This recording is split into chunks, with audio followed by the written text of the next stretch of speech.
Good afternoon on this hot summer day, everyone. This is the Italian Certified Master Inspector, DS Home Inspection Services. Today I have one of my students who just passed his national exam, but then came out with me to do a shadow inspection. This is Britt. Britt.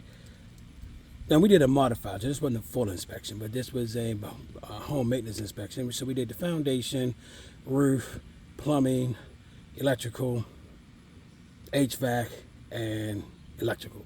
I think I missed out something. 5 components. Charge it to my heart, not my mind. Charge it to my mind, not my heart. I said, Britt, what was your experience today?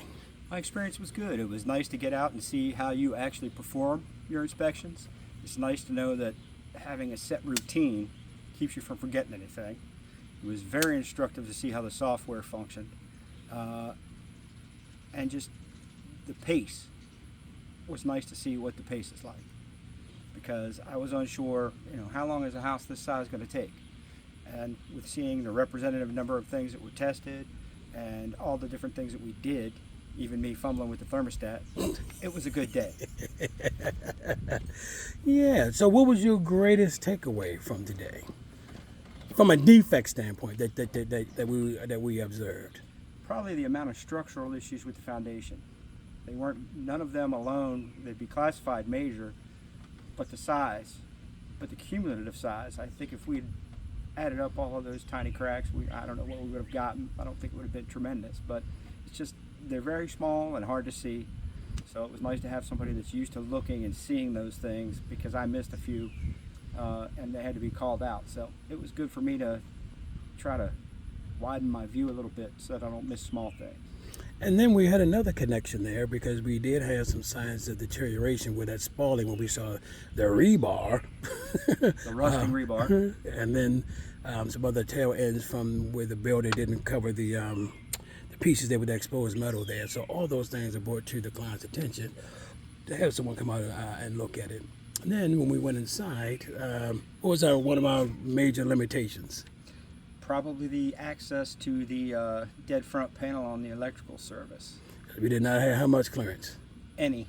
But we didn't have 3 feet. We did not have that 3 feet. As I tell everyone, we are not required to put ourselves in harm's way, and you should never take for granted that an electrical panel is fine.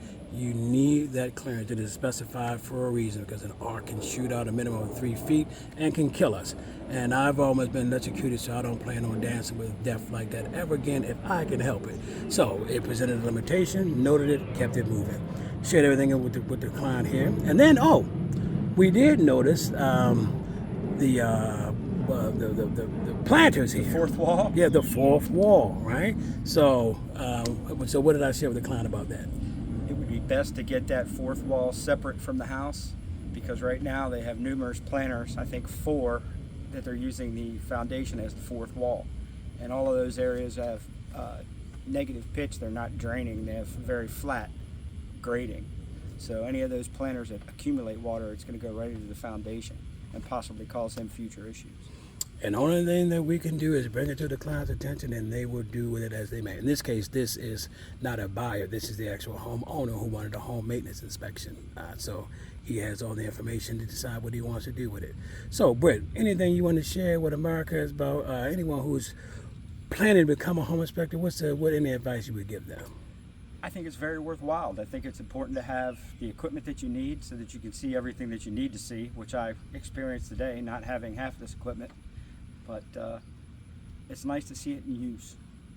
And I think it's a very worthwhile field if you have a detail-oriented mind. But make sure you have plenty of water. Yes, and we better get out of this sun, because the sun is beating down on us, and we have experienced our share of heat today. So we're going to get out of here.